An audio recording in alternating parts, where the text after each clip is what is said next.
I expected I would have to go to jail, but I don't know when and for how long.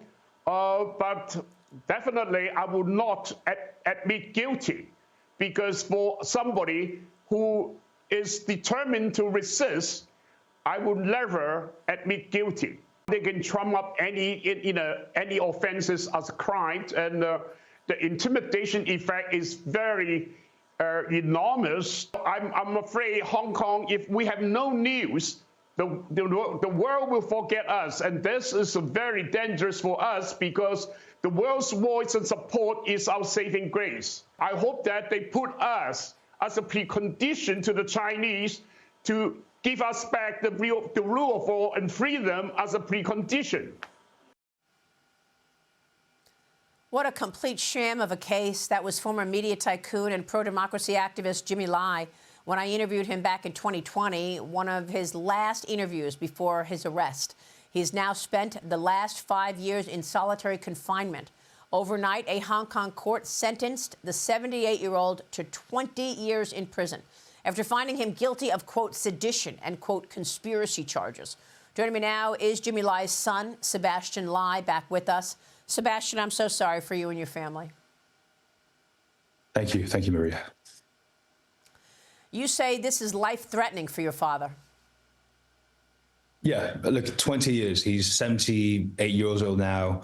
This is essentially a life sentence, or more like a death sentence, given the conditions he's being kept in, given that he's in confinement.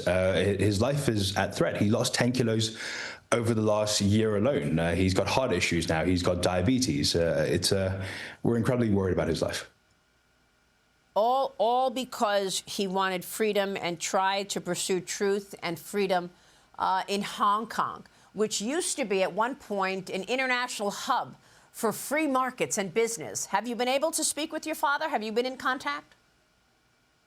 No, unfortunately, because I advocate on his behalf, I haven't been able to go back to Hong Kong for the last 5 years. But I hear about people seeing him in court, and despite his very diminished, how diminished he is physically, he's still holding on very strong. He's still a man of deep faith, and a man who knows that no matter what, no matter how hard the conditions he was under, that he still did the right thing. I mean, we spoke with your sister recently on this program, and she told us a little about his physical and emotional condition. Here's what she said about your father's health. Watch.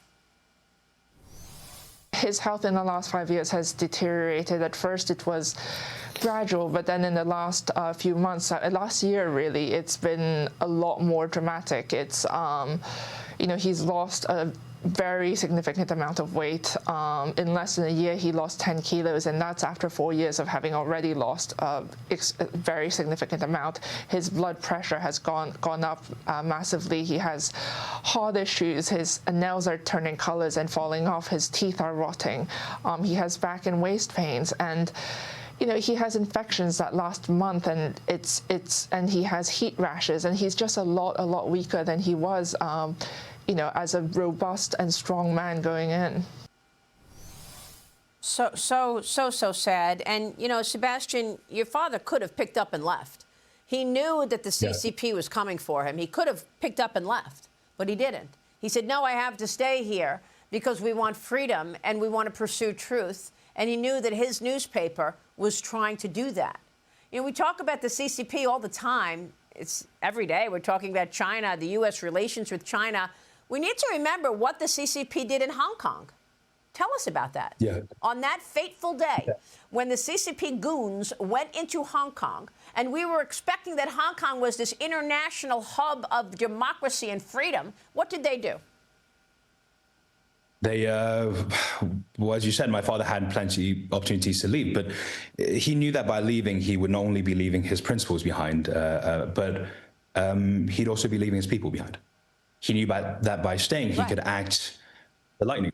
And so, despite knowing the threat to his life, the threat to his freedom, the threat to everything that he's built, he decided to stay in Hong Kong. And so on one fateful morning at the end of 2020, these national security police officers went and arrested my father and then paraded him in his own newsroom. And since the end of 2020, my father has been in prison this whole time. This is a man who has campaigned for the last 30 years for freedom and democracy. I mean, you know him very well. You know that he's a good man. He's a courageous man. And to many people in the world, he's a hero. And this is what they do to my father. This is what they do to goodness, to these virtues, to standing up for freedom and defending your people. I think that's, in the end of the day, that's what Hong Kong is now. That's what Hong Kong looks like. What a terrible shame. If you were to go to Hong Kong today, they would probably put you in prison. Is that right? Yeah. Most probably, it'd be a one-way ticket. And I wonder if that's the plan for Taiwan. You know, I mean, look, I don't want to get into a defense conversation with you. I know that's not your area. But, you know, we wonder if China is going to go into Taiwan in a quiet way, the way they went into Hong Kong, and just start throwing freedom fighters in jail. Yeah, look, I think a lot of people in Taiwan see my father's case. You know, as you know, one country, two system in Hong Kong was a trial for Taiwan, and people see that. People see that that this is what one country, two system looks like. Then they don't want any of it. Really troubling. Sebastian, we are keeping Jimmy in our prayers and your entire family. We pray for you. May God help you. Thank you, Sebastian. Thank you, ma'am. God bless you. Sebastian Lai joining us this morning. Stay with us. We'll be right back.